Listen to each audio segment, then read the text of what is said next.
주님 주신 귀한 말씀 나누도록 하겠습니다.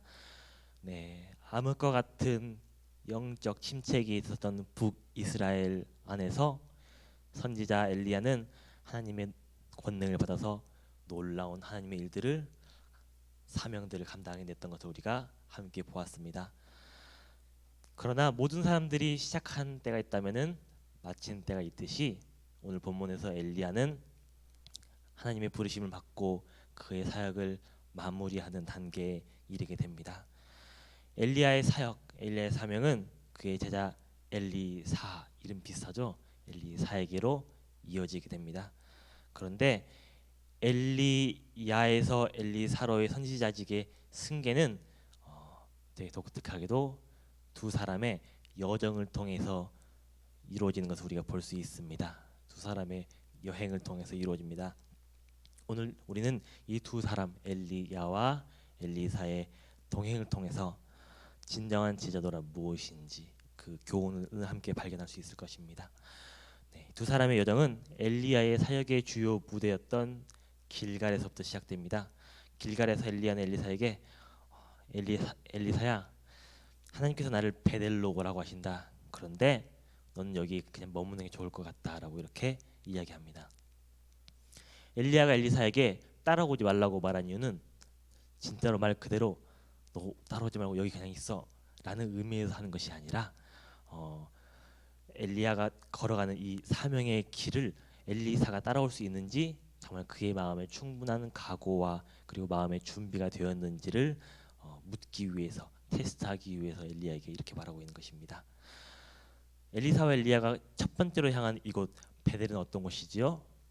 옛날에 야곱이 에서의 장자권을 훔쳐서 달아났을 때, 삼촌의 집부터 달아났을 때 이곳에서 하나님을 꿈에서 보고 그리고 하나님을 위해서 최초로 단을 쌓고 예배를 드렸기 때문에 이곳의 이름을 벳엘, 하나님의 집이다라고 이름 불려 붙였던 곳이죠. 그런데 이 이름에도 무색하게도, 하나님의 집이라는 이름에도 무색하게도 이후에 이 베델에서 여로보암 왕의 시대 때 여로보암 왕은 이곳에 금송아지를 세워서 사람들이 우상을 숭배하게 했습니다. 즉 베델은 하나님의 집이라는 이름과 동시에 북이스라엘의 타락과 악의 출발점이자 시초라고 할 수 있습니다.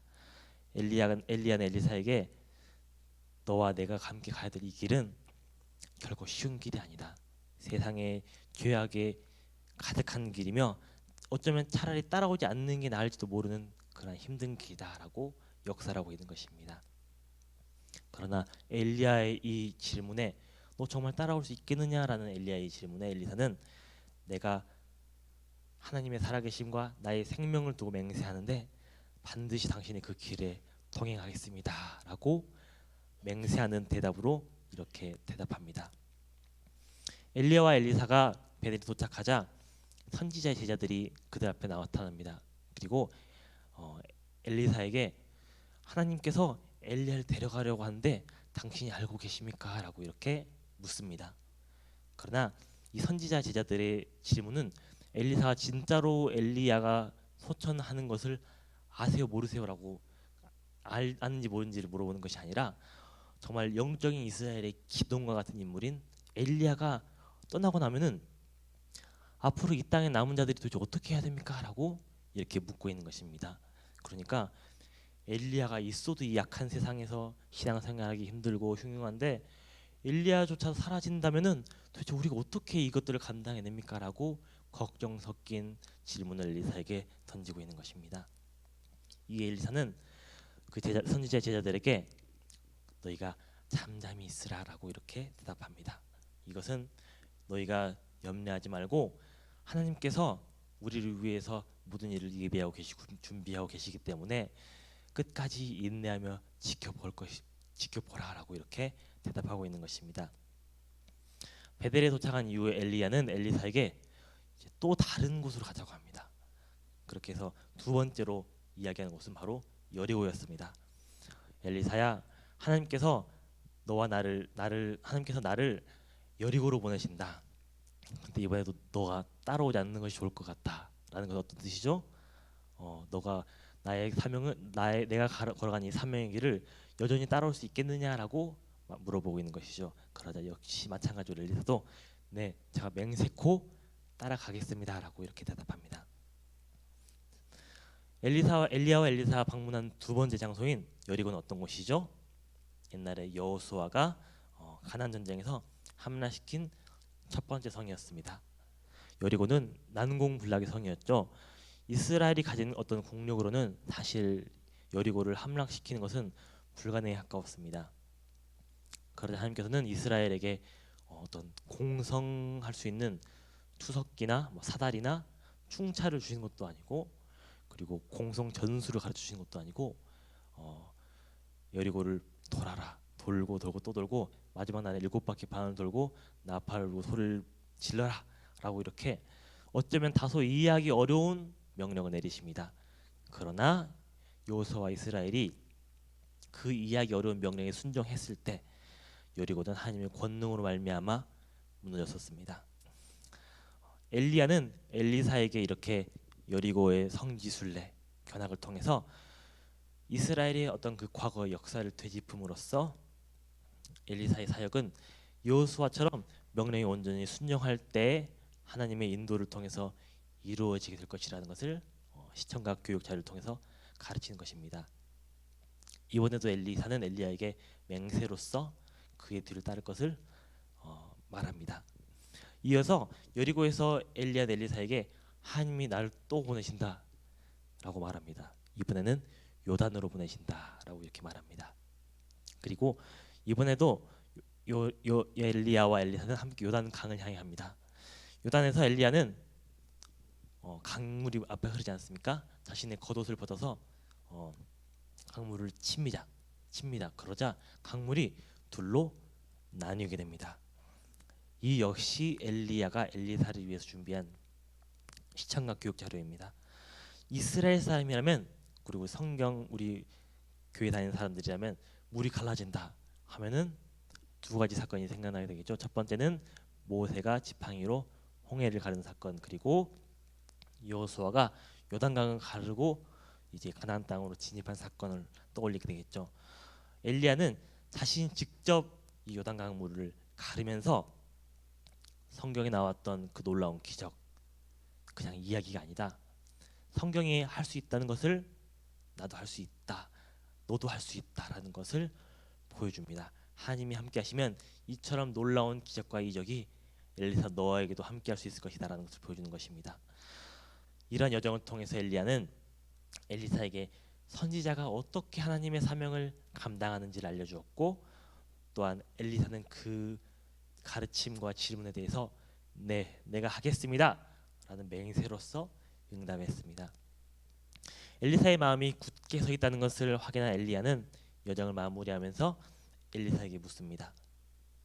엘리사야, 내가 이제 너를 떠나서 하나님 곁으로 가게 될 텐데 네가 사명을 감당하기 있어서 필요한 게 무엇인지 구해라 라고 질문합니다. 이 엘리사는 뭐라고 대답하냐면, 당신에게 성령이 하신 역사에 갑절이 제게 있게 해주셔서라고 이렇게 구합니다. 어렸을 때 저는 엘리사의 이러한 요청, 간구를 듣고 참 이 사람 욕심이 많네 이렇게 생각했었습니다. 네, 왜냐면은 엘리야가 누굽니까? 구약 성경에서 손에 꼽힐 만큼 놀라운 이적과 기적을 행했던 선지자입니다. 그런데 엘리야의 능력에도 만족하지 않고 거기에 2배를 달라 하는 것은 되게 욕심이 많은 것처럼 이렇게 느껴지지 않겠습니까? 네. 하지만 사실 엘리사가 엘리야에게 성령의 역사를 갑절이나 구했던 것은 엘리사가 욕심이 많기 때문도 아니고, 그리고 엘리사가 신비한 능력이나 은사를 추종하기 때문에 은사주의자이기 때문도 아닙니다. 엘리사가 갑절의 성령의 역사를 구함은 엘리야의 시대보다 엘리사가 사역해야 될 시대는 더욱더 악하고 사역하기 힘든 시대이기 때문에 내 힘으로는 하나님 사역 못합니다. 하나님의 도우심이 정말 나에게 너무나도 간절합니다라는 그러한 간구함이었습니다. 그러니까 오직 성령의 강한 역사가 나와 함께 하지 않으시면은 나는 어떠한 사명도 감당할 수 없습니다라는 전적인 의지와 간절함의 표현이 나에게 갑절의 성령의 역사를 주세요라는 요청이었던 것입니다. 엘리야는 엘리사 이 구함에 대해서 너가 참 어려운 일을 구하는도다라고 이야기합니다. 네, 아마 엘리야의 이러한 대답은 성령의 역사는 내가 주는 게 아니라 하나님이 주시는 것이지 어떻게 나한테 달라고 하느냐라는 고백일지도 모릅니다. 하지만 엘리야는 엘리사에게 내가 이제 하늘로 들려 올라갈 텐데 나에게 하나님께서 베푸시는 그 모든 역사를 네가 온전히 목격한다면 본다면은 너의 그 간구가 이루어질 것이다라고 이렇게 알려줍니다. 엘리야가 대답을 마치자 하늘에서 불병거와 불말이 나타나서 회오리 바람과 함께 엘리야를 데려갑니다. 엘리사는 이 모든 광경을 직접 똑똑히 목격합니다. 그리고 엘리야가 마지막으로 남기고 간 유품 겉옷을 가지고 엘리야가 걸어왔던 그 길을 반대로 거꾸로 되짚으면서 걸어갑니다. 베델에서 여리고로, 여리고에서 요단으로 온 것처럼 반대로 요단에서 여리고로, 여리고에서 베델로 갑니다. 그리고 엘리사가 요단강에 도착했을 때 엘리야가 어떻게 했었죠? 겉옷을 들어서 요단강을 쳐서 갈랐었죠. 그런 것처럼 똑같이 그 겉옷을 통해서 요단강 물을 가르는 능력을 역사를 일으킵니다. 하나님께서는 엘리야를 통해서 약속하셨듯이 놀라운 성령의 역사를 통해서 엘리사를 준비시키셨습니다.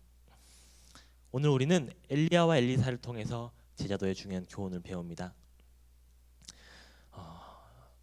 엘리사는 엘리야가 걸어갔던 그 길, 그리고 자신이 따라 걸어가야 되는 그 길은 결코 녹록지 않고 쉽지 않은 길이라는 것을 알고 있었습니다. 그러나 엘리사는 스승 엘리야가 베델을 가든지 여리고를 가든지 요단을 가든지 항상 스승을 따르면서 그와 동행했습니다. 우리가 엘리사가 보여준 그 제자들 통해서 배울 수 있는 첫 번째 교훈은 그가 항상 스승 곁에 있었다는 바로 그 사실입니다.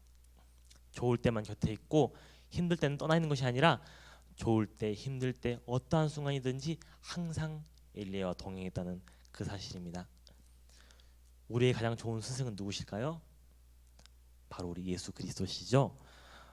우리의 스승 대신 예수 그리스도와 우리가 동행하는 것은 우리의 그리스도의 제자된 우리로서 굉장히 중요한 일입니다. 복음서에서 우리의 믿음의 선배였던 12제자들은 이 제자도에 안 좋은 선례를 남겼었죠. 예수님께서 십자가에서 고난받으러 가시니까 다 도망갔죠. 그들은 예수님의 말씀 선포하시고 병자 고치시고 기적 베푸시는 것을 모두 목격했음에도 불구하고 예수님께 십자가의 고난이 찾아오자 예수님 저는 그거 함께하고 싶지 않습니다. 난 무섭습니다. 라면서 다 도망가 버렸습니다. 하지만 참으신 스승인 예수께서는 그 연약한 제자들에게 직접 찾아가셔서 오히려 스승께서 제자들과 함께 하셨던 것을 우리가 볼 수 있습니다. 엘리사가 보여준 두 번째 교훈은 그가 부름 받을 때 즉각 응답했다는 것입니다. 당연히 응답하기 위해서는 먼저 그 옆에 함께 해야겠죠. 오늘 본문에서 엘리사는 하나님께서 엘리야를 통해서 그를 선지자로 부를 때 여호와의 살아계심을 두고 맹세함으로써 응답해드립니다. 그리고 그가 사역함에 있어서 혼자서는 악한 왕들과 우상 숭배자들과 이방인들과 맞설 수 없기 때문에 성령의 도우심이 나에게 필요하다는 것을 인지하고 간절히 구합니다. 엘리사는 엘리야의 질문에 머뭇거리거나 망설이지 않습니다. 그는 이미 제자로서 동행하면서 선지자로서의 사명을 항상 생각하면서 부르심에 준비했던 것입니다. 하나님께서는 엘리사를 부르시듯이 우리 역시 사명의 자리로 부르십니다. 우리가 가진 달란트를 따라서 각자의 달란트를 따라서 어떤 사람들은 가르치는 교사로, 어떤 사람들은 전도자로서, 어떤 사람들은 섬기는 사람으로서 우리를 각각 부르십니다. 그러나 중요한 것은 내가 어떤 위치로 부르심을 받았느냐가 아니라 오늘 엘리사처럼 진정한 제자도로 드러내고 응답하는 것입니다. 첫 번째 우리는 엘리사가 항상 동행했듯이 항상 기도하고 묵상하고 영적으로 깨어 있으면서 하나님과 동행하는 삶을 살아가야 합니다. 하나님과 동행하지 않으면 하나님의 부르심에 우리가 응답할 수가 없습니다. 우리가 하나님과 동행하지 않는 삶을 살아가게 되면 영적으로 눈이 어두워져서 하나님께서 우리를 부르시더라도 그 부르시는 음성을 분간하지 못합니다. 그리고 하나님께서도 준비되지 않은 자를 부르시지 않습니다. 그리고 엘리사처럼 우리가 어느 자리에 있고 어느 상황에 있든지 부르신다면 거기에 충성되이 응답해야 됩니다. 우리 그리스도인들에게는 내가 할 수 있습니다. 내가 내 힘으로 할 수 있습니다. 만 교만이 아니라 내 힘으로 할 수 없습니다도 교만입니다. 우리는 내 힘으로 할 수 있지도 않고 할 수 없지도 않고 우리 그리스도인들은 성령의 능력으로 말미암아 내가 할 수 있습니다라는 고백이 진정한 겸손의 고백인 것입니다. 우리는 하나님께서는 우리의 도움이 필요해서 우리를 사역 현장을 부르시는 게 아닙니다. 하나님의 능력으로서 충분히 모든 일을 할 수 있지만 우리를 통해서 일하고 싶어 하시기 때문에 우리를 사역의 자리로 부르시고, 그리고 우리가 사역하는 데 필요한 능력과 준비는 이미 해두시고 계세요. 우리가 그것을 구하시기를 기다리면서 우리가 그것을 구할 때 결코 거절하지 않으십니다. 예수님께서는 누가복음 11장에 이것을 약속하셨습니다. 너희가 구할 때 내가 반드시 주겠다. 우리 함께 그 말씀 읽으면서, 그 약속을 읽으면서 말씀 마치도록 하겠습니다. 함께 읽어보겠습니다. 시작. 내가 또 너희에게 이르노니 구하라 그리하면 너희에게 주실 것이요, 찾으라 그러면 찾을 것이요, 문을 두드리라 그러면 너희에게 열릴 것이니 구하는 이마다 받을 것이요, 찾는 이가 찾을 것이요, 두드리는 이에게 열릴 것이라. 너희 중 다윗의 자가 누가 아들이 생선을 달라 하면 생선 대신에 뱀을 주며 알을 달라 하면 전갈을 주겠느냐? 너희가 악할지라도 좋은 것을 자식에게 줄 알거든 하물며 너희 천부께서 구한 자에게 성령을 주시지 않겠느냐 하시니라. 아멘. 우리는 이 약속에 의지해야 됩니다. 천부 하나님께서, 하늘의 아버지 하나님께서 너희가 구하는 성령을 주시지 않겠느냐. 오늘 엘리사가 구했을 때 하나님께서 그에게 성령을 주시고 성령의 은사와 능력으로서 그에게 덧입혀서 주님의 사명을 능히 감당하신 것처럼 엘리사가 구하고 찾고 두드릴 때 갑절의 성령의 역사를 그에게 허락하셨던 것처럼 오늘 우리가 이 자리에서 주님께 구할 때 주님께서 우리 모든 성도님들에게 갑절, 세갑절, 네갑절의 성령의 역사로서 우리에게 덧입혀서 우리를 새 사람으로 만들어 주실 것을, 더 큰 능력으로 덧입혀 주실 것을 간절히 기도합니다. 함께 기도하도록 하겠습니다. 하나님 아버지 감사합니다. 오늘 엘리야가 모든 사역을 마치고 엘리사에게 그 모든 사역을 인수인계할 때 엘리사가 정말 아멘으로서, 맹세로서 그의 사명을 모두 수용하고 하나님께 성령의 갑절의 능력의 역사를 구한 것을 주님 볼 수 있습니다. 하나님 아버지, 주님께서 우리를 사역의 자리에 부르실 때 하나님 나는 할 수 없어요, 난 못해요 라고 대답하는 것도 아니고 하나님 내 능력이 넉넉히 할 수 있습니다 라고 대답하는 것도 아니고 주님 나는 할 수 없지만 주님께서 내게 성령의 은사 부어주시고 성령의 능력 부어주시면 제가 능히 모든 일 해낼 수 있습니다 라고 정말 주님께 겸손과 신앙의 고백을 올려드릴 수 있는 우리가 될 수 있도록 정말 엘리사와 같은 동행의 제자도를, 그리고 순종의 제자도를 드러낼 수 있는 우리 모두가 될 수 있도록 주님 우리를 붙잡아 주시옵소서. 이 모든 기도 우리 주 예수 그리스도의 이름으로 기도드렸습니다. 아멘.